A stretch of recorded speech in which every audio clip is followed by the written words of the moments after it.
Have you ever been to a frost fair?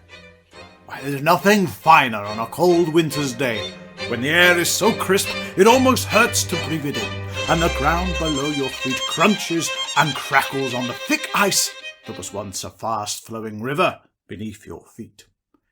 If you listen closely, you can hear the cries of the merchants selling their wares: hot wine, gingerbread, fruit, cobblers, barbers, even a pub or two. And watch you don't get knocked over as the ice skaters turn and swirl around you. Perhaps you can warm yourself by one of the many fires lit along the river, and enjoy the view of the city from the frozen waters. And if you look up, you'll see Old London Bridge, the very reason that the frost fair exists at all.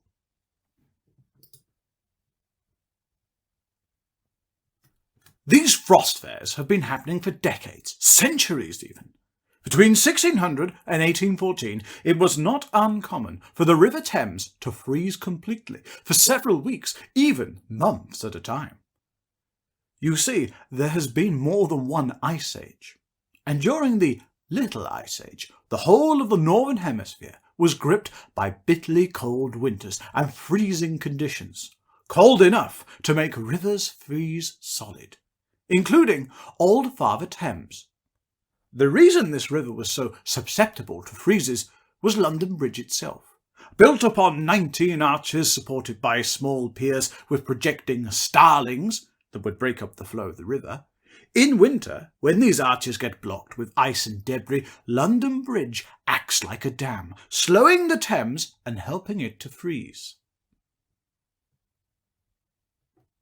The first record of the Thames freezing is during the reign of Gloriana herself, Elizabeth I, who, on learning that the River Thames was now a solid sheet of ice, ordered that an archery field be laid out on the ice so that she could practice her target shooting and hare coursing, something at which she excelled.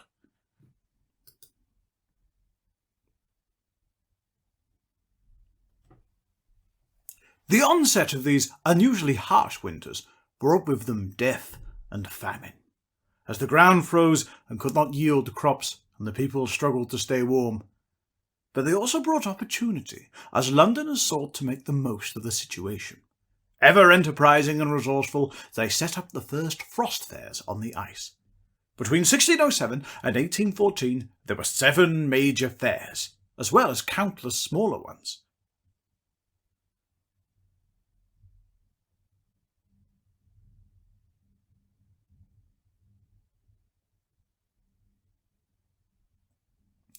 The first recorded frost fair was during the winter of 1607 and 1608. That December, the ice was thick enough and firm enough that people could walk from Southwark into the city along the frozen river itself. By January, the freeze had set in hard enough that people began setting up camp on it. There were food merchants, market stalls, and games. The sight was truly something to behold, with hastily constructed shops, taverns, skating rinks, and even football matches and bowling tournaments.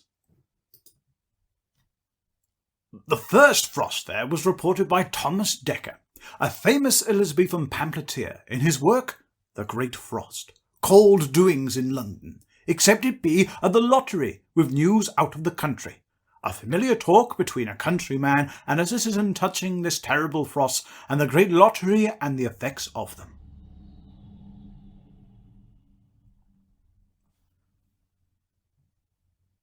The pamphlet was written as though it were a conversation between 2 men, one from the country, the other from London.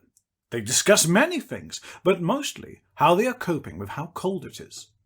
The Londoner describes the rather unique experience of being shaved in the middle of the frozen River Thames, an experience to be remembered in the afterlife.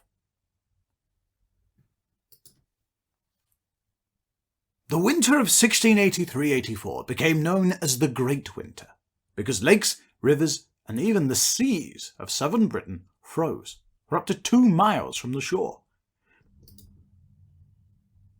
This was such a strange phenomenon that on the 31st of January 1684, even the London Gazette newspaper reported on the fact that the weather had brought to a halt all the commerce on England's waterways.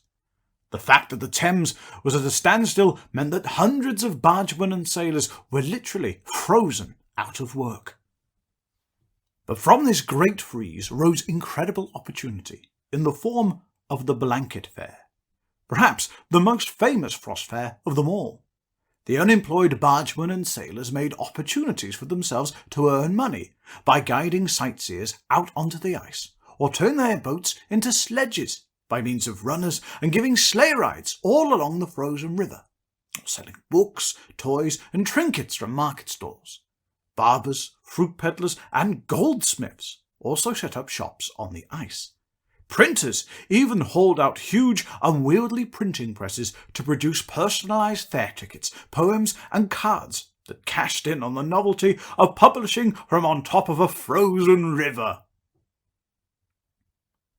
Behold, the river Thames is frozen o'er, which lately ships of mighty burden bore. Now different arts and pastimes here you see, but printing claims the superiority. The fair was described in the diary of the writer John Evelyn. Coaches plied from Westminster to the Temple, and from other stevies to and fro, as in the streets sliding with skeets and bull-baiting, horse and coast races, puppet plays and tinterludes, cooks, tippling and other lewd places, so did it seem a Blatchian triumph or carnival on the water. Whilst it was a severe judgment on the land, the trees not onely splitting as if lightning struck, but men and cattle perishing in divers places, and the very seas so locked up with ice that no vessels could stir in or come out. And the very seas so locked up with ice that no vessels could stir out or come in.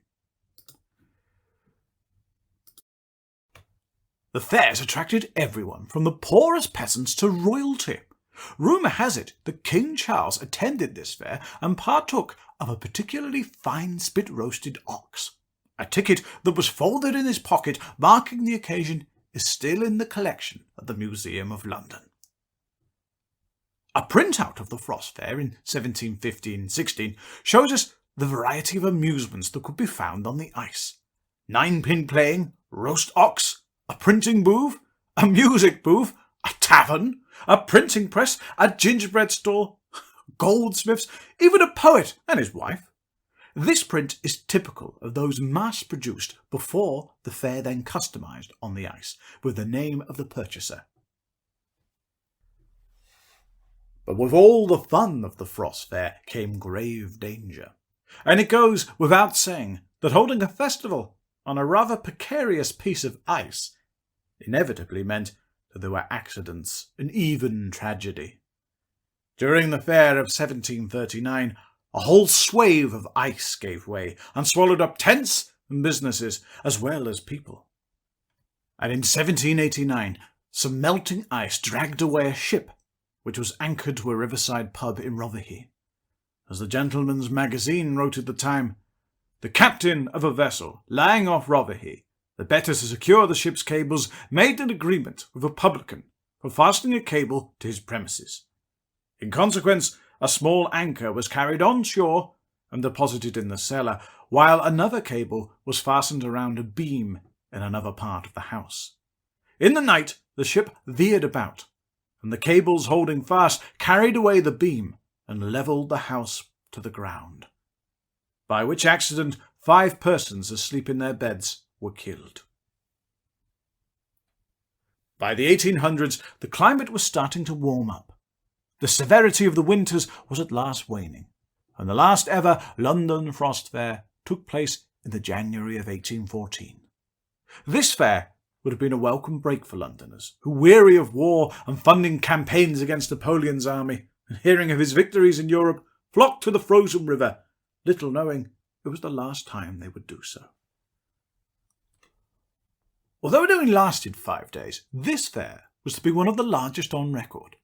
Thousands of people attended every day, and there was said to be every possible form of entertainment, including a parading elephant. At every glance there was a novelty of some kind or other. Gaming was carried on by all its branches. Many of the itinerant admirers of the Prophet's games by EO tables, Rouge et Noir, Totem Wheel of Fortune, the Garter were industrious in their avocations, and some of their customers left the lures without a penny to pay the passage over a plank to the shore.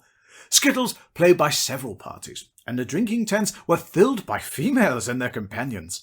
Dancing reels to the sound of fiddles, the lovers sat round large fires, drinking rum, grog, and other spirits.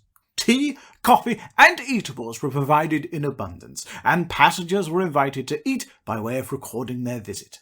Several tradesmen, who at other times were deemed respectable, attended with their wares, and sold books, toys, and trinkets of almost every description. The fair even had its own main street. The great mall or walk was from Blackfriars Bridge to London Bridge. This was named the City Road, and lined on each side with tradesmen of all descriptions, wrote George Davis, a London printer. Of booths there were a great number, which were ornamented with steamers, flags, and signs, in which there was a plentiful store of those favourite luxuries, gin, beer, and gingerbread. His book, entitled Frostiana, or to give it its full title, Frostiana, or A History of the River Thames in a Frozen State, and the Wonderful Effects of Frost, Snow, Ice, and Cold in England and in different parts of the world, interspersed with various amusing anecdotes, to which is added the art of skating. In the book's introduction, we are informed that as an additional object of curiosity, it may be proper to mention that a large impression of the title page of this work was actually printed on the ice of the River Thames. As the 19th century wore on, it became less likely that thick ice would form on the Thames, besides which, in 1831, the demolition of the medieval London Bridge and its replacement meant the river flowed more freely, and the frost fairs became a thing of the past, something that we can only imagine, a truly unique and wonderful part of our rich history.